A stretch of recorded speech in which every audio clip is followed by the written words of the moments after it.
Момче на 25 годишна возраст е тешко повредено, а две возила целосно изгореа во сообраќајната несреќа што се случи доцна синоќа на влезот во Скопје, кај населбата Хиподром, поради што сообраќајот на автопатот Скопје-Куманово беше во прекин неколку часа, информираат од МВР. Синоќа во 23 часот во секторот за внатрешни работи Скопје пријавено е дека на автопатот Скопје-Куманово пред клучката за обиколница на град Скопје се случила сообраќајна несреќа помеѓу патничко возило БМВ со скопски регистарски ознаки, управувано од АВ од село Бујковци Скопско и товарно возило Мерцедес со полуприколка со неготински регистарски ознаки, управувано од љД од село Брест Штипско, при што двете возила се запалиле и целосно изгореле.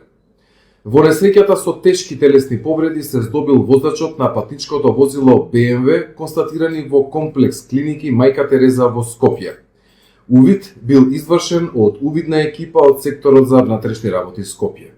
Според информациите, 56 годишниот возач на камионот е од селото Брест Штипско.